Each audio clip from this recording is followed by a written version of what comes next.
Friends. Thanks for joining me here on the Buddha Broadcasting Network. I'm Robert Beatty. I'm broadcasting this from a tent, a Cabela Company tent in the backyard of my home in eastern Beaverton. So glad that you're joining me and us. And gotta remember to click all my proper switches here. And it's another day. We went to sleep and disappeared for hours and then reappeared magically this morning. Quite remarkable. I'm glad of that. So we're still in COVID times, of course. We will get through this, and it may take really some time. I was reading a little piece this morning from the New York Times, I think, of that there may have been 10,000 cases in New York City before the first diagnosed one. This is a very insidious creature that's helping us wake up. I missed a workshop yesterday. Joanna Macy and some other fellow did a 2-hour workshop on using COVID times for waking up.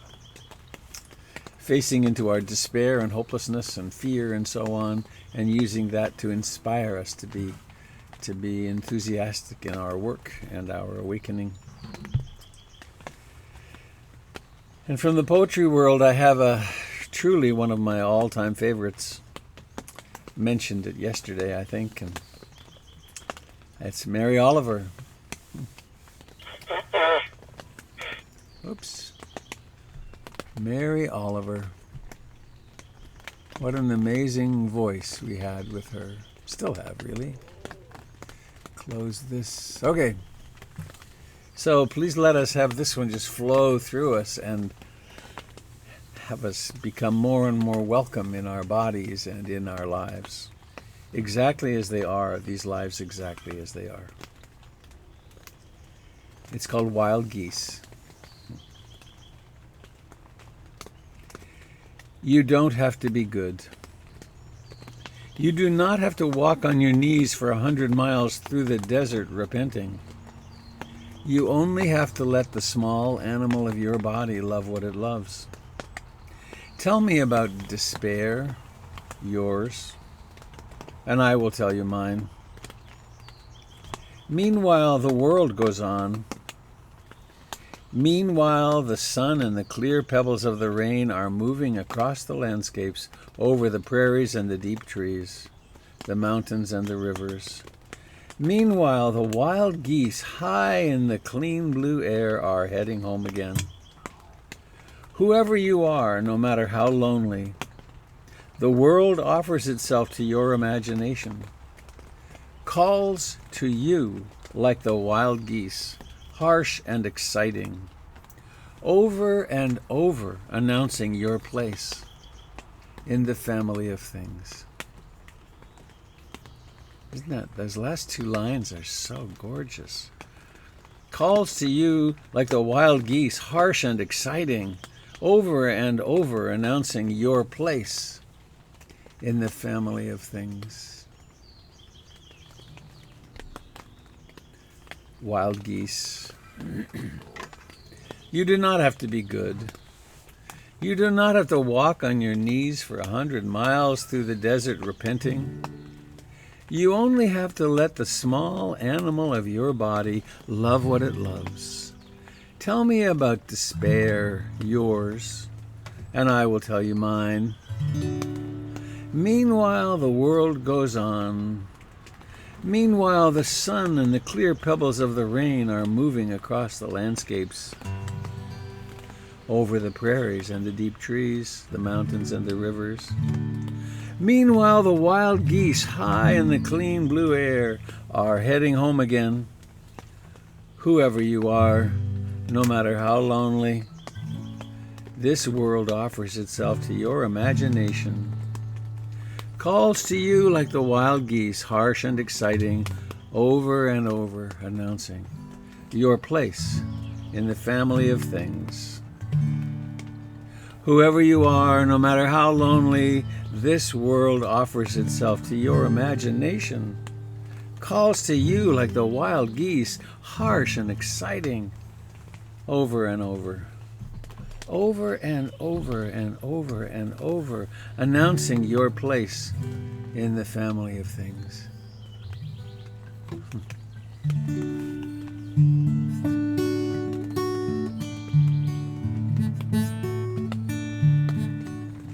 I wondered in my childhood if I didn't belong in that family.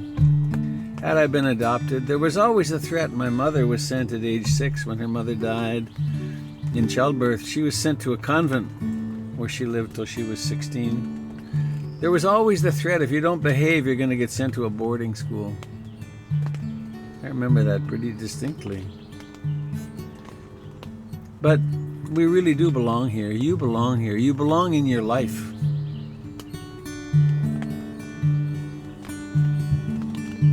We belong to each other.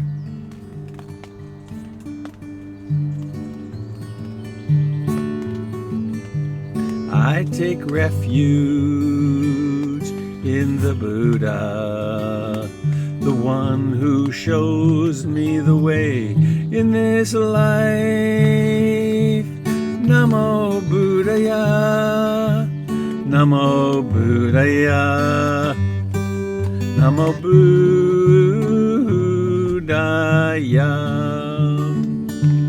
I take refuge in the Dharma, the way of understanding and love. Namo Dharmaya, Namo Dharmaya, Namo Dharmaya. I take refuge in the Sangha, the community of mindful harmony. Namo Sanghaya, Namo Sanghaya, Namo Sanghaya.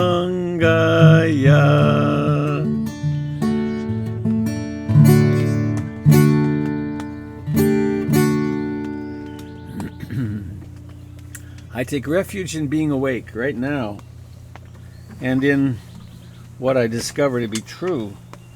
Not what I'm taught is true, not what my elders thought was true, not true because it's in a book, but what's true for me. And I love to do this in the company of my friends. My true family, really, my community, my Sangha community.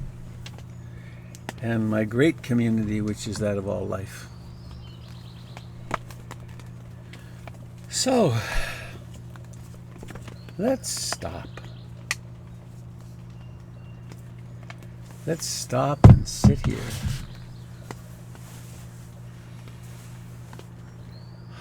Landing.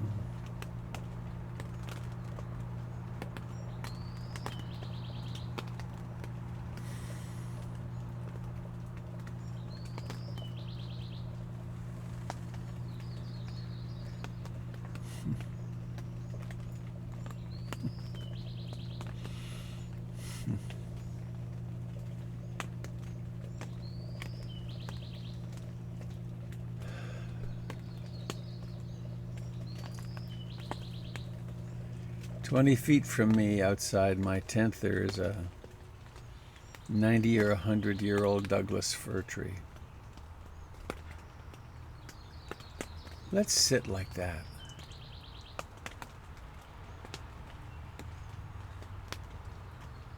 You may have plans for later in the day.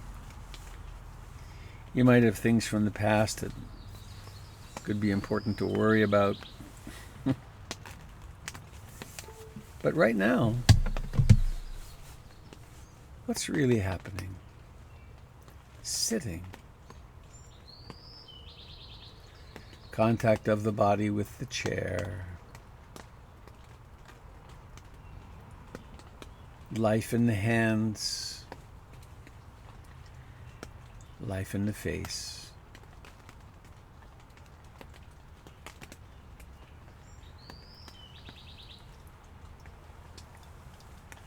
The awareness, the mysterious consciousness that knows sounds,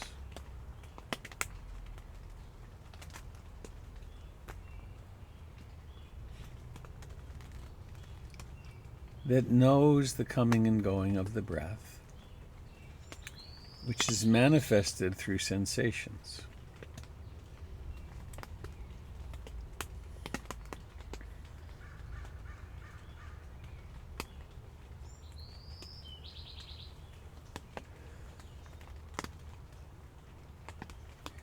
The Tibetans have a beautiful vocabulary for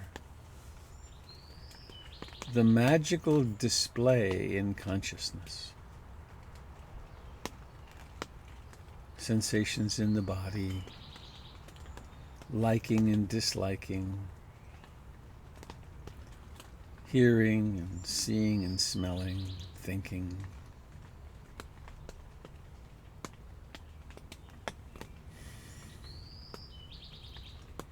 Everything actually happens. Our experience of it is in consciousness.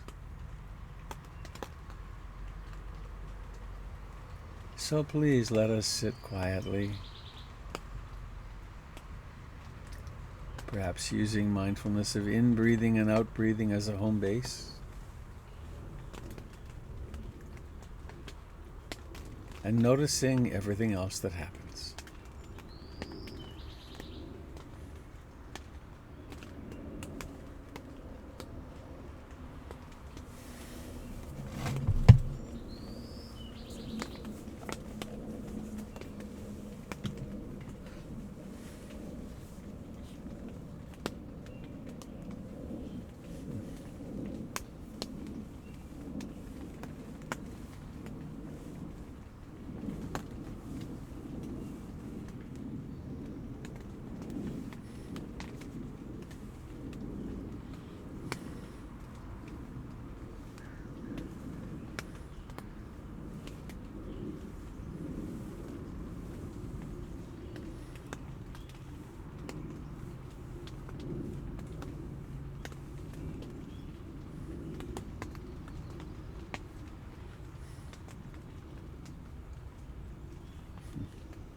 The past is a class of thoughts that exists now.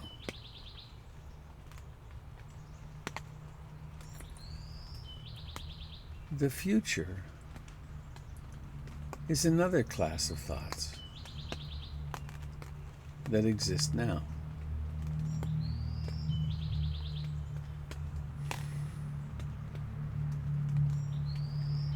It's one thing to say or hear this. It's quite another to be simply alive now.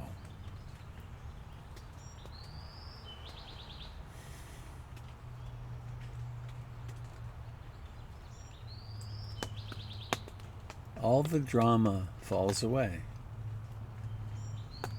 when it's just now.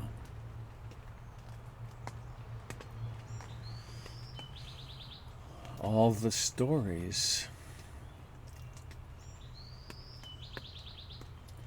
all the uproar of life falls away.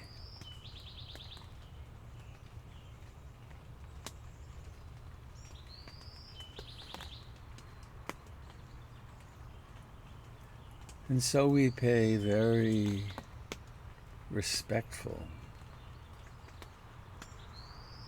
appreciative attention to breathing in and breathing out.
The mind has tendencies to fall into trances,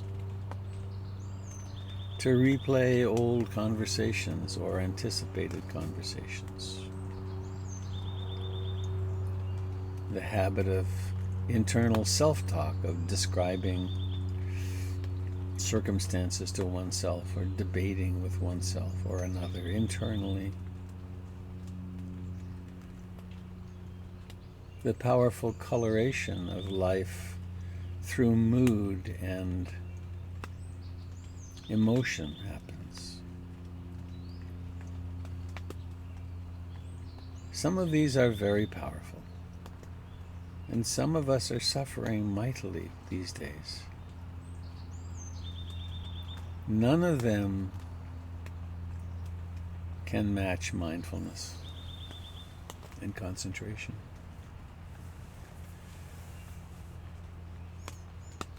There's that mystery of waking up. Oh, back in that familiar worry, back in that familiar self-hatred. Thank you for sharing. There's nothing to figure out. We just put it down, as if you discover you've been carrying a backpack of bricks that you don't need. Why not put it down?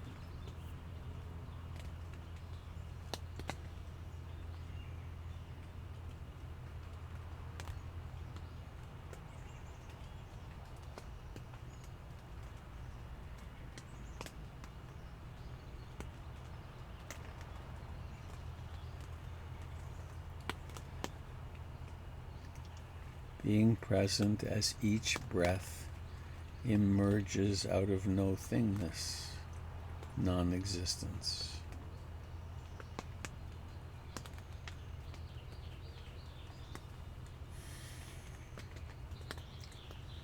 Or perhaps, if the mind is in some significant agitation or uproar, shifting the focus to the level of the hindrances. Perhaps this is a mind colored by desire and wanting. The wanting a different meditative experience or wanting to achieve something. By the mind not wanting, disliking, a mind of aversion. Or a mind of restlessness and agitation and worry, or sloth and torpor, dullness, or doubt. Don't fight with these. Use them instead to power your awakening.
In the words of the great Thai forest master Ajahn Chah, this moment is like this.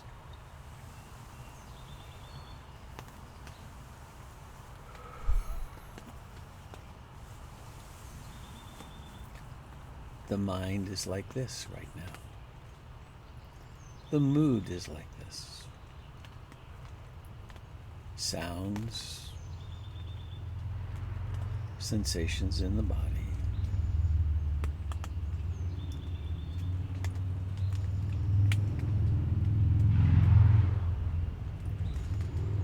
It's okay to rest back into the moment.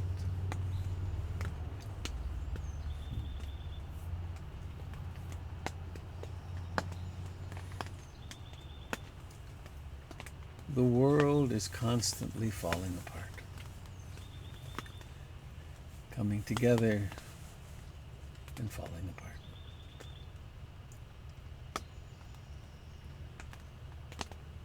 We rest in the still point.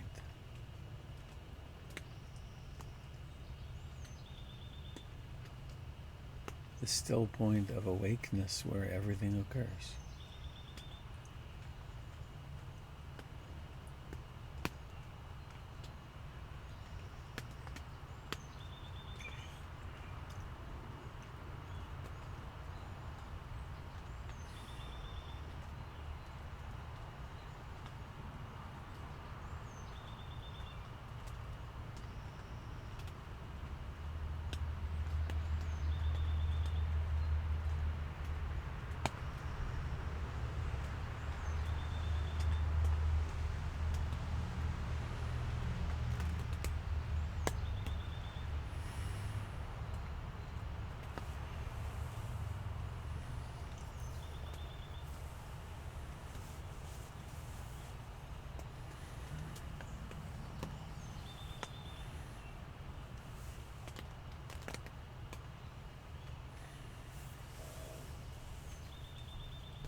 We are engaged in a training project.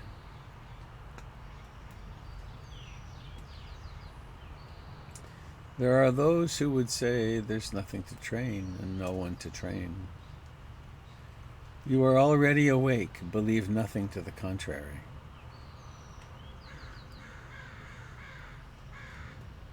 Those are the non-dual teachings. The Buddha came from the other end, which is having the experience, are you suffering? If you are, why not wake up so you can diminish and reduce and eliminate these unnecessary sufferings?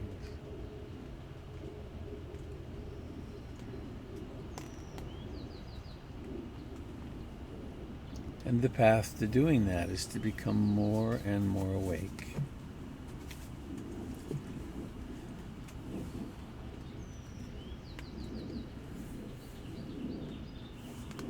To notice the reality of the body that sits here, the reality of its being really a cloud of sensations.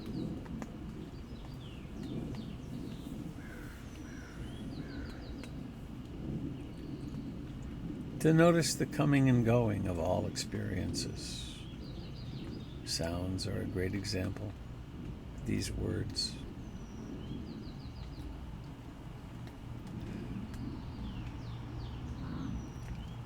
Come home to the beauty of your being.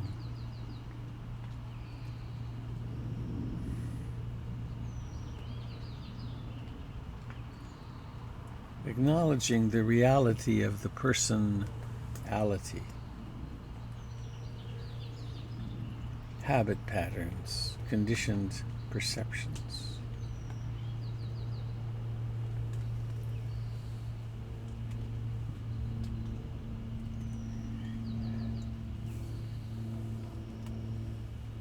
These patterns are as real as anything, and they are impermanent.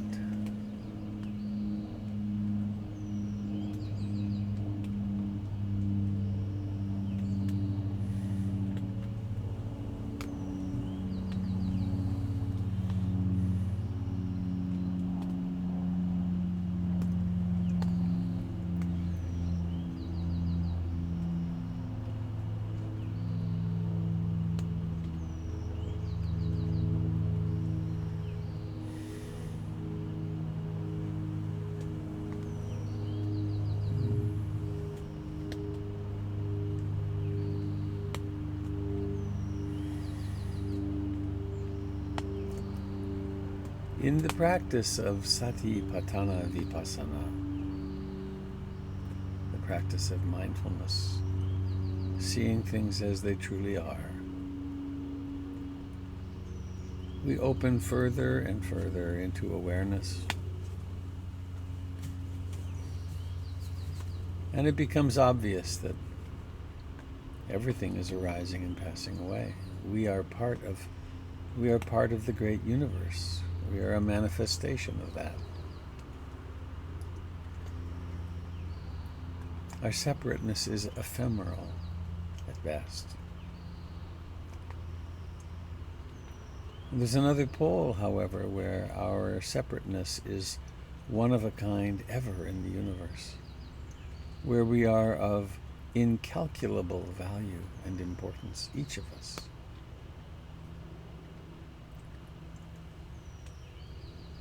So focusing on that end of the paradox now, cherish, embrace this body. It has its problems, of course. It gets sick, it ages.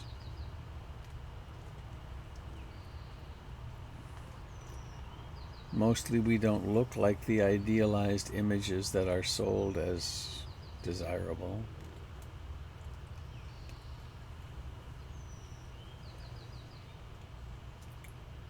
Why not recite the great love mantra, I love you, with your name at the end a few times internally?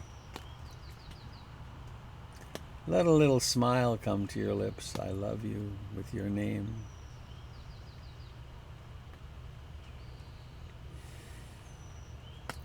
I promise I'll do my best to take care of you. I'll never abandon you again. I love you.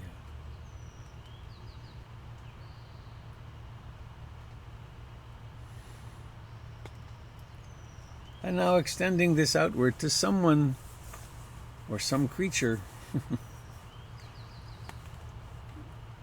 who you love easily.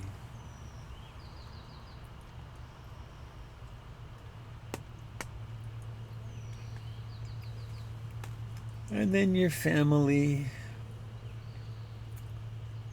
including those members of the family that have been a royal pain and maybe still are. To love someone doesn't mean you like them. It doesn't mean you share your phone number with them, or it doesn't mean you don't call the police when you need to. It means that you open your own heart so you don't have to hold it tight.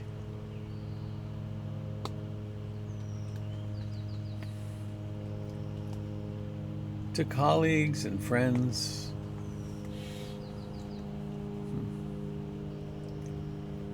there's a little plane up above right now, small, single engine, I think. I always like to love bomb people up there. May they be happy.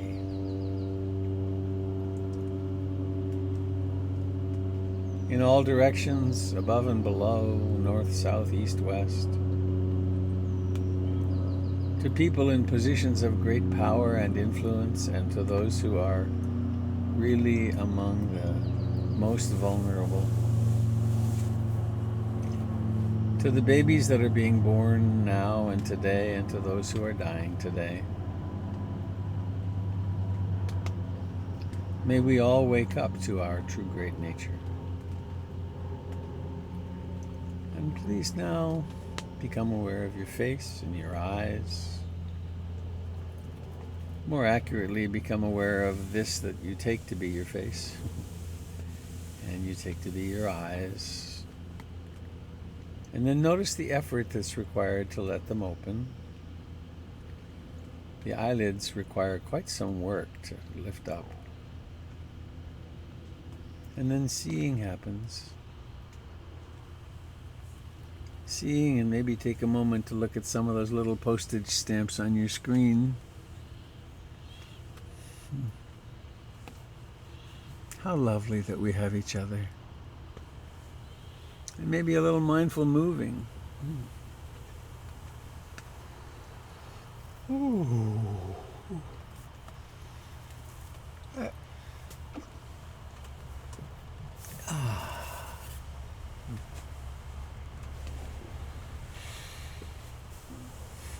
Thank you for sitting with me this morning.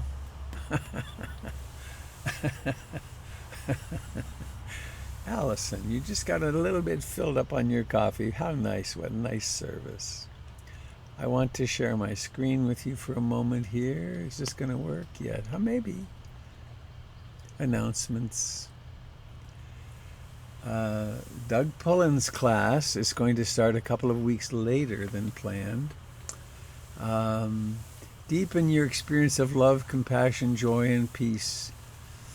In a supportive environment, learn to develop these qualities of mind and heart that we refer to in Buddhism as the divine abodes.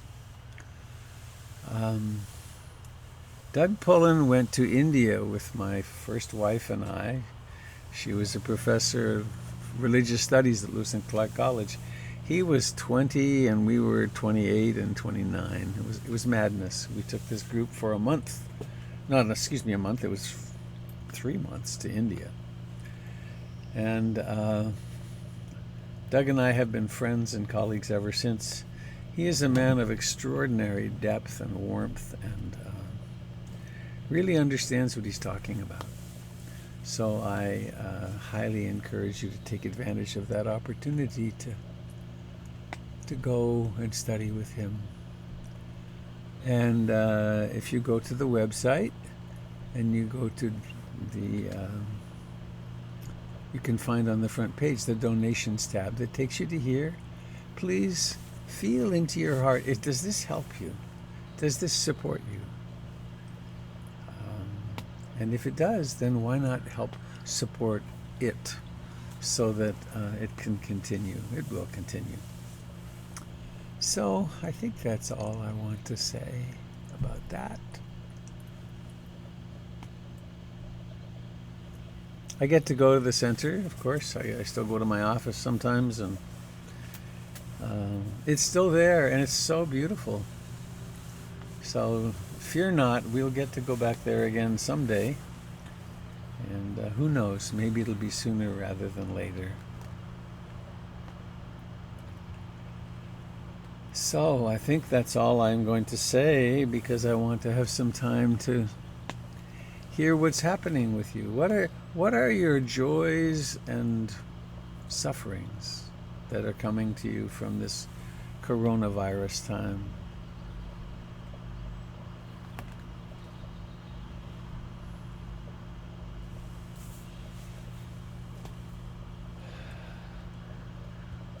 And also, of course, if you have any questions about your meditation practice, they are always welcome.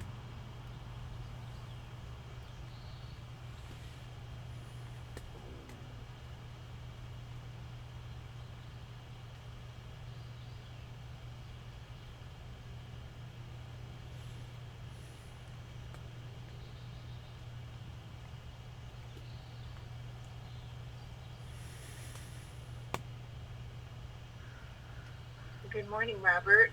Kathleen, good morning. How, Good morning, everyone. how's your son? Well, that's why I'm checking in. This has been quite a journey. He's been in the hospital 15 out of 17 days. He's been in the hospital 3 times, and the doctors actually said we shouldn't have ever sent you home. And in between times, and so it's been a nightmare. And he has finally discovered he has an autoimmune disease. So he is home and starting to come back. So I just say thank you to you and to the Sangha for I don't think I've missed a morning, and taking your class on Wednesday, it's just helped me to center and remain very, very positive and staying in the moment. So blessings to you all. Thank you, Robert.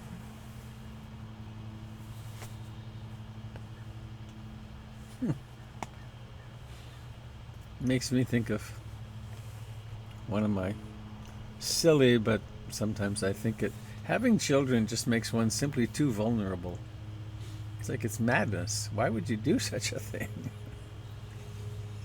And then it's all about love, of course, and growing up and blah, blah, blah. But it's hard. It's so hard. Yeah. Last night was the first night my daughter Tara spent in the hospital. It was full on in New York City. And I have yet to hear how that went. But her hospital is somewhat on the downside of the pressure right now. At its peak, some nurses had 9 patients, and more than 4 is impossible.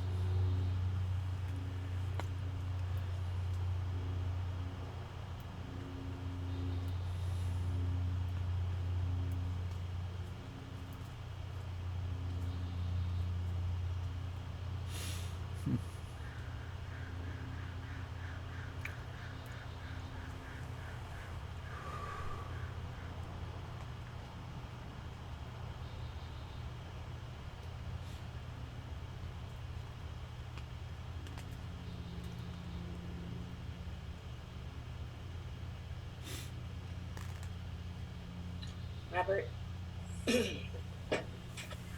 Hi, Connie. Good morning. Hi.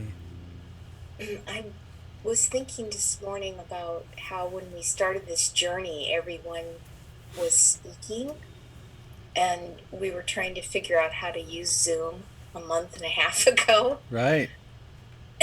And it feels to me sort of like when we were on retreat, about the first and second day, you're still kind of panicking and you don't know how to let go of all the noise in your head. And you don't think you can make 5 days of not speaking. And I feel like our Sangha is in the 3rd day when we're starting to kind of get it. We're just not in a hurry to get out what's going on, because less and less is going on in our minds. I don't know if anybody else is experiencing that, that there's this calmness. Seems like it's come over the city as well. And I was just wondering if other people felt that too. Hmm. Thank you.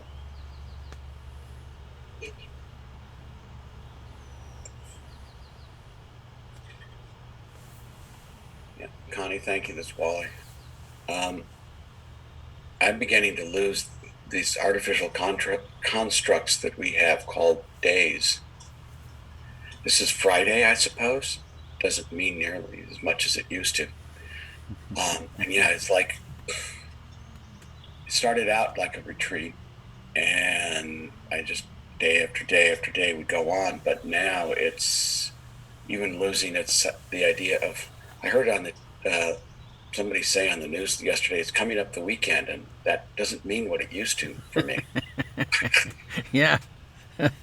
Oh, anyhow, thank you. It's good too. It's for me going into a place of losing these things called what the names of these days. It's just watching the day, the sunrise, and the sunset, and the day goes on. It's beautiful and calming. Thank you.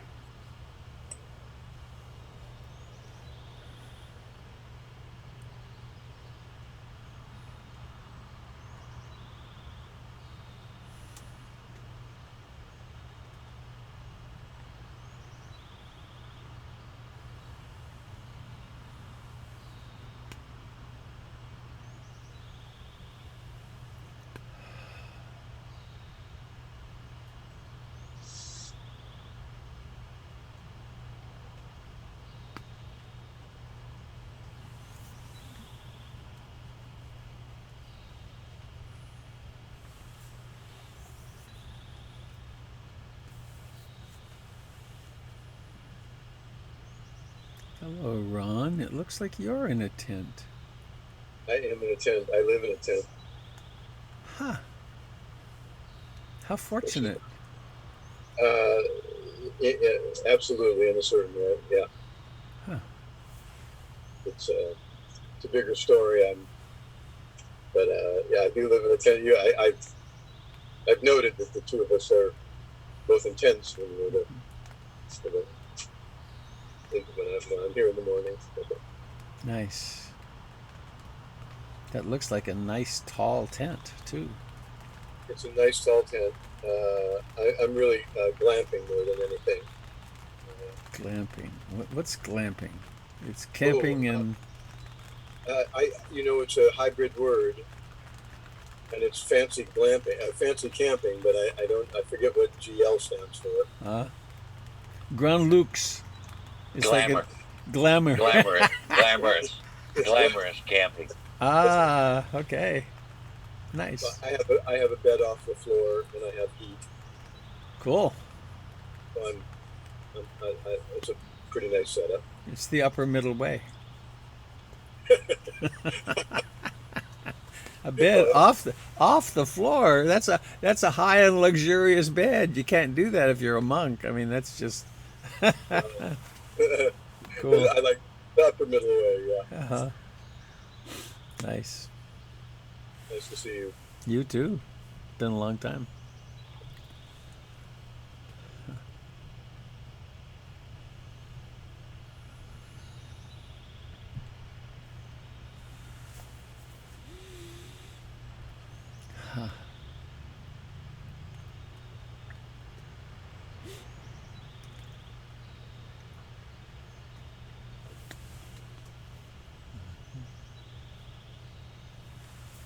Robert, Nora here.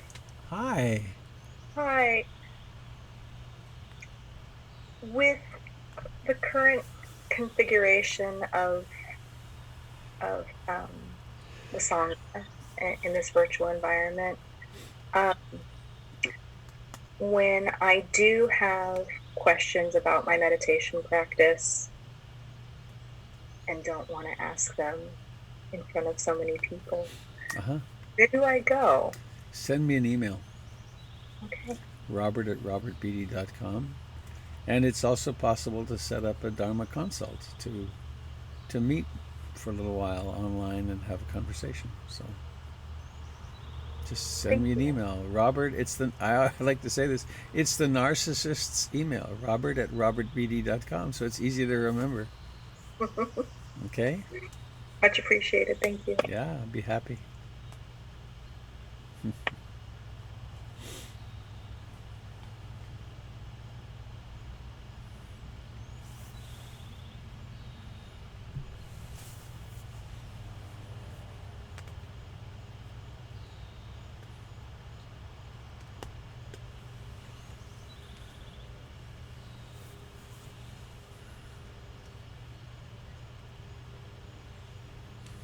You know, I always sit for an extended time in the morning. I was up early this morning. I already sat for 45 minutes. But there's something so beautiful about meeting like this. It softens, if it softens up my emotional self, sort of.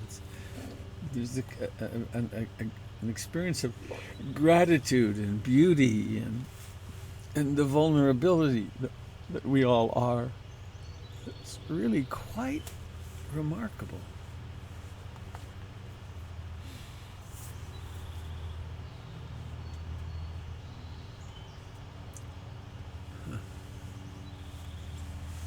Robert, Jim Dalton, hello, young fellow. howdy. I hope you're having a good morning. I am.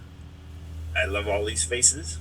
Last night I was talking to my sister in Denver, who trains young, teachers for preschool and kindergarten, and she was talking about the experience Stephanie referred to, where when the little ones are told that their teacher is going to appear on a screen, they run into the room in great anticipation, looking for that connection. When you said that there's something nurturing, seeing all these faces, being told we can't do this and we can't do that, but we can make contact with these faces, that just opens the heart. But the other side of that is that they're wondering how they're going to meet new students online in September without that person-to-person history in that social emotional connection as a foundation. What we're doing is reinforcing our previous, in most cases, our previous connection with you and with each other. But how does it work for somebody new? There's probably people on the screen now that can answer that. Thank you. Mm-hmm. I just read on the chat there's a couple of people who connected into this through Hollyhock. And for them, this would be new. They wouldn't have known each other in the Dharma Hall, for instance. Yeah.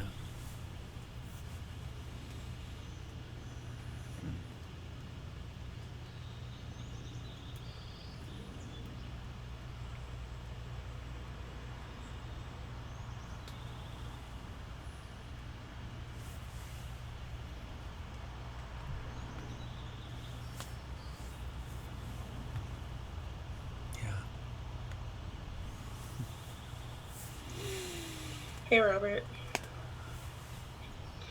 Tempest. It's Tempest. Hi. I'm in the darkness because I don't feel like turning on the lights just yet. Okay, that's fine. Speaking of Hollyhock, I've been having a hard time letting go of the fact that I will probably not be going to Hollyhock this year. I was actually supposed to teach at a retreat, like 2 weeks before your retreat in September. Yeah. And it would have been my first time. I was really excited to go there.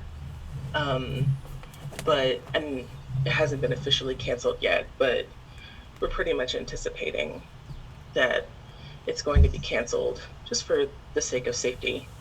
Yeah. And I've had a lot of things be canceled for the sake of safety that I'm not super concerned about, but that one, it's really hard to let go of. And so that's what I've been sort of sitting with for a while, is like the things that it's really hard to let go of, that I know that I'm going to have to, but I'm still struggling a little. I hear you. I just just yesterday, I have a retreat early June in the Yukon, which is completely full. 30 people coming, a beautiful place on the lake, and we just pulled the plug on it the other day, my friend Jill and I. And we're looking at maybe doing it in the fall, but who knows? We just don't know. It's hard. We're living with don't know mind. And don't know mind is the only sensible mind to have about life. And in a certain way, this is marvelous practice of consciously giving things up, of realizing, oh, I had this structure in consciousness, this was going to happen, and then it didn't happen. And of course that happens in such humongous ways in our lives. And then ultimately, eventually, we get sick and fall apart and die. So this is great practice, but it is disappointing, especially hollyhock. It's so nice. I've taught there for 25 years. And here it is, poof, gone. Probably. I'm clinging. Maybe it'll be okay. But you know that I don't think the experiments of opening up the states at this time is a wise one. I think it's kind of madness. And as long as there are hot spots or major blowouts happening, the Canadians aren't going to open their border. You know, even if Georgia's on fire, they're not going to say, oh, you're from Oregon and you haven't had very many cases, so you can come in. They're not going to do that. So, poo.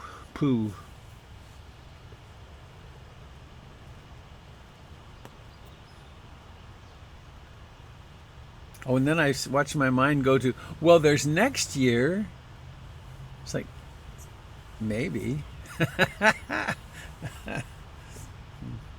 are we doing for time? Oh, my goodness.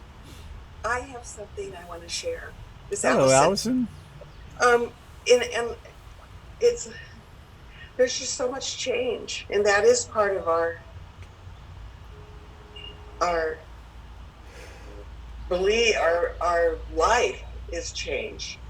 Everything changes, but this is so drastic. And I was going to be going to Nelson, and I got a beautiful letter that I read this morning, an email, saying that they're not going to have it. And I'm not surprised. It's in July.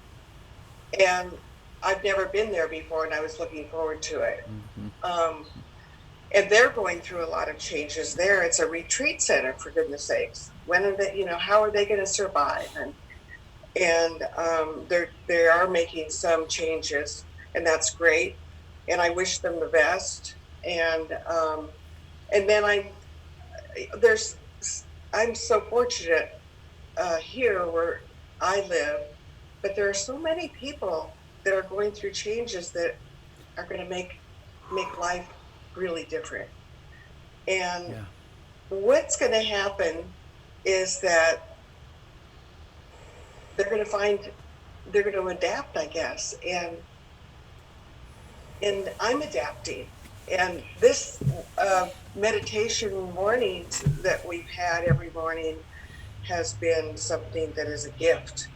And I wouldn't be doing this if it weren't for what we're going through. Mm-hmm. And it's really caused me to go deeper in my practice and to live with uncertainty and live with anger and feelings of hopelessness sometimes. And my mind today went to my niece and her family, who are very, very, very strong Trump supporters. And what kind of conversation would I have with her? Which I haven't. We've decided that religion and politics would be very destructive for our relationship. And I helped raise her when she was a young child. And so, I know that they're armed with many, many guns in their home. And I think I would rather take a bullet than shoot somebody, and I don't have children here, so that it would be a much easier thing. But all those things come up, those changes, the what ifs, and then coming back to breath. That's where I belong, is coming back to me and to my breathing and to my concentration in this journey of deeper meditation. So thank you. Thank you, dear Allison. Hi, this is Yoli. I want to say how grateful I am for this. In many ways, COVID has changed so many things. I'm a doctor, and it's been weird. But there's been so many good things that have happened. This is one of them. The other thing I was talking to somebody about is I take my dogs out for walks all the time, and rarely would I pass somebody on the street that says hello. And now I find that everybody wants to say hi. They yell out hi from across the street. It's almost as if people are thirsty for other people, and this has changed behaviors as well. And I love that there's no traffic. So I'm thankful, very thankful for that. And I really hope that we all as a society learn something from this and change how we treat people when we go for walks, not ignore them, and maybe some people can stay home and work and and I don't know, make things better. So I feel a lot of positive things coming out of this, and makes me think. Thank you.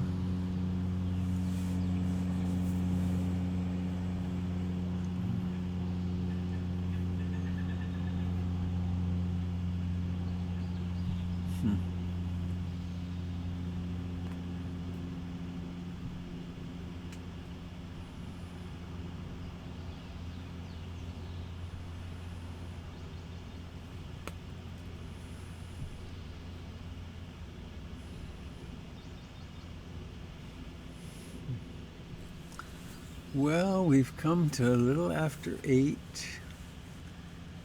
Anybody sitting with something that you'd like to share, that wants to be spoken?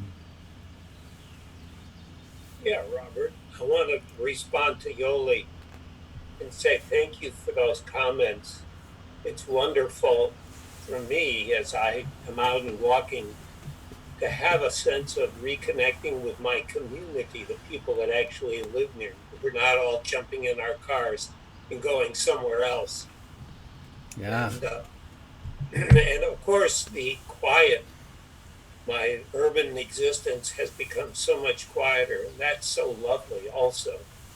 I hope some of that will carry over. Thank you.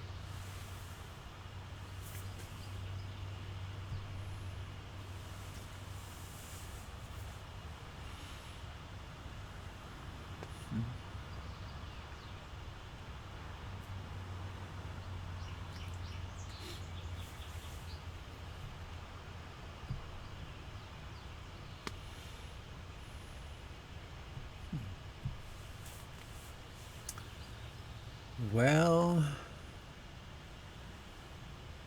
I feel a little attached right now. Like it's so nice to be together like this. This mind creates an image of the Dharma Hall at PIMC and how it looks with, at this point, 65 people in it, and earlier it was 92. At 90, the Dharma Hall gets pretty full. No social distancing wouldn't work at that kind of numbers. So there's a lot of us, and how wonderful. So please, as you go through your day, maybe remember that wonderful mantra, I love you, with your own name at the end, and say it 100 times today. See what that would do. I'm going to try that myself. I love you, Robert, or Bobby, actually. It's even more helpful. I love you, Bobby. I'll never abandon you again. Boy, oh boy. That's another fun thing to do, which is, what is it you've always wanted to hear? Right? You've been in relationships and marriages and this and that, and you've always wanted your partner to say something. Why don't we say it to ourselves? I wonder if any of you remember Reverend Ike. Anybody? Right? Be careful what you say to yourself, because your voice inside your head is God's voice to you. So say good things to yourself. So let's close with our little song. Stephanie, where are you? Oop, I lost the screen. Here we go. Unmuting everybody. May all beings be happy. May all beings be happy. May all beings be happy. Sadhu, sadhu, sadhu.